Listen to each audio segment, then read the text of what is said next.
Hello and welcome. Today we're going to be doing a deep dive into the artwork surrounding Lupa and diving into the various inspirations about her. From Mars to Vesta, from Rome to Constantinople, Lupa has a lot of Roman influence and identity. Without further ado, let's get into the video.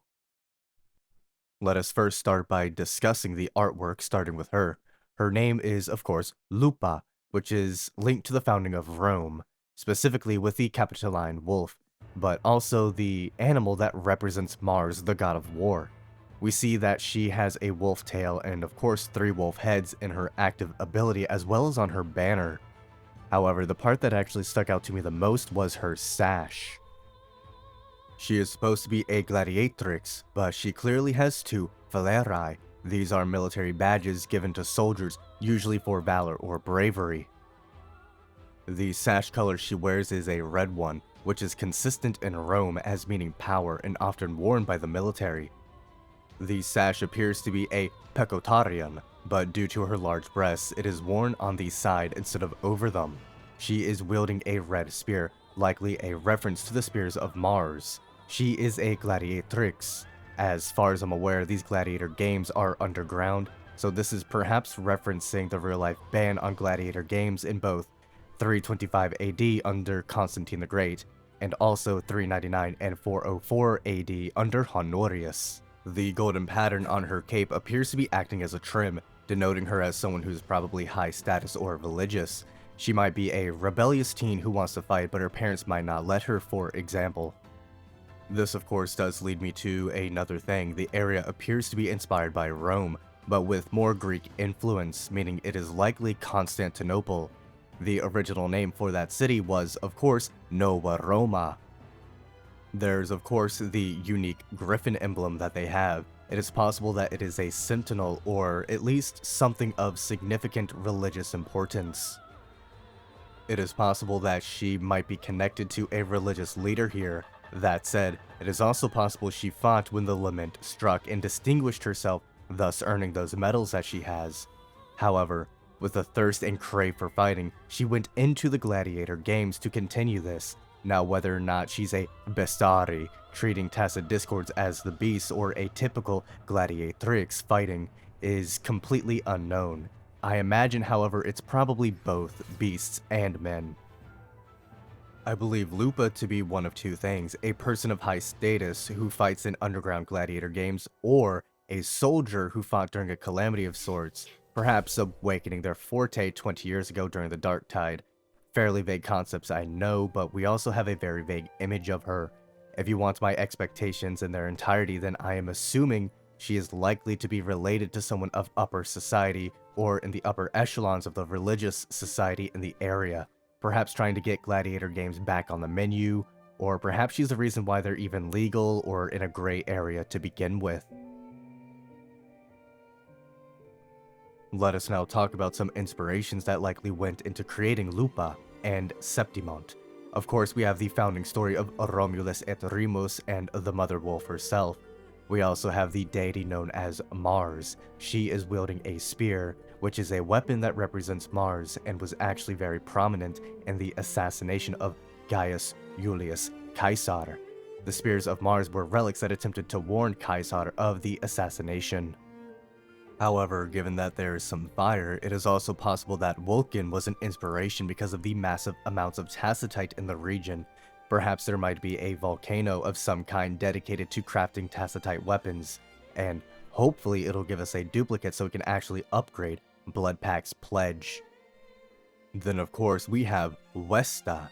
Vesta is most known for the Vestal Virgins, but also because she houses the Eternal Flame in the city of Rome.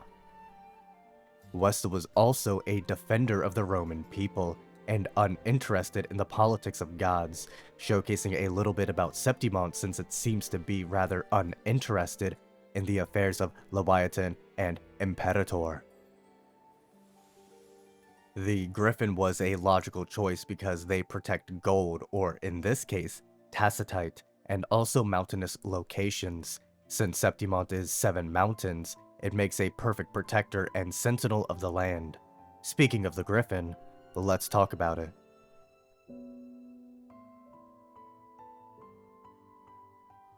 However, since this griffin is very important, let us first talk about the symbol of it. The long spear-like structure is definitely not a spear as it has a flame at the top. This is most definitely a reference to Vesta, as that is one of her symbols. This was often used to tend to the fire, and more specifically to start the fire at the Roman New Year. Interesting that Wuthering Waves will be getting this update shortly after their own New Year. The griffin itself is sometimes associated with deities, but is more often as a sentinel or guardian of land.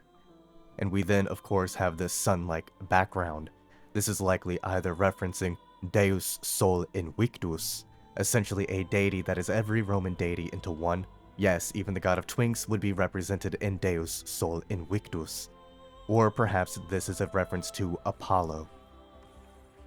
Now then, why do I think Deus Sol Invictus is more likely? Well, the Romans for quite some time quite literally praised the sun.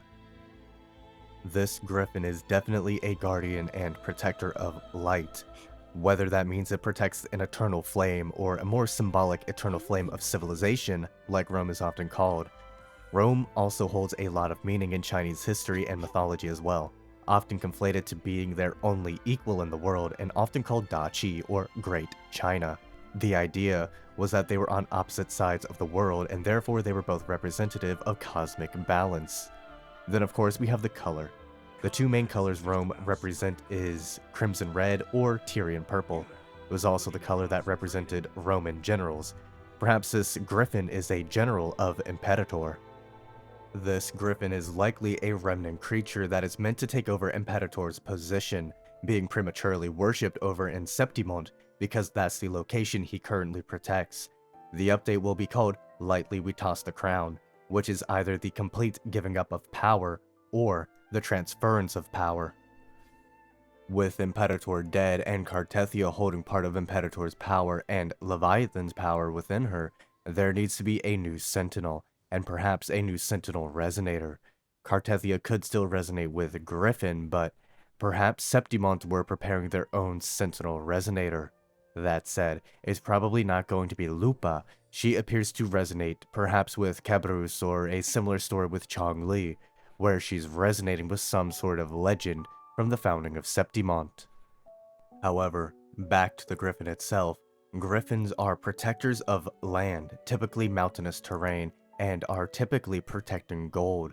With the last color of the Trinity we see all throughout the Renascita being golden, it might not be that big of a stretch to assume that the griffin is the missing piece. A secondary color of Tacitite is also gold. Griffins are also often at war with a species that look like Cyclopses. The main difference is in their blood, not the appearance. So perhaps Septimont is embroiled in some sort of a conflict. That said, griffins are naturally sentinels of areas, at least in Roman and Greek mythology. So don't count out Griffin becoming the new regional sentinel. Septimont likely has some sort of a warrior culture like with Rome, but considering how they haven't tried to conquer anything, it might be the actual, historically accurate version of Rome. They defensively conquered most of the Mediterranean. They weren't warmongers like most people think. Septimont is also said to have a large deposit of Tacitite, meaning that the region itself is wealthy, which is why I'm leaning more towards the Constantinople side of things, where there are clear First City aspirations. I think it is obvious that Septimont is very clearly inspired by Rome. We have Gladiator Games, a very wealthy city, the Roman red coloration for the Sentinel, Lupa herself, and the architecture. Kuro Games likes to add layers to their stories, people, and regions. I think the layers are Rome, Constantinople, and the Greco-Roman mythology in general. I wonder if we'll get anything Christian related. Will Jesus become the next playable Resonator, where if he dies you have to wait 3 IRL days to use him again? So yeah, there are a lot of inspirations from Roman mythology and Roman history in general, including how the military function, but what do you all think? Do you think I'm reading a bit too deeply into the artwork here, or do you think that I might be onto something? Let me know down in the comments below, and in the meantime, I'll see you all in the next video. Peace out.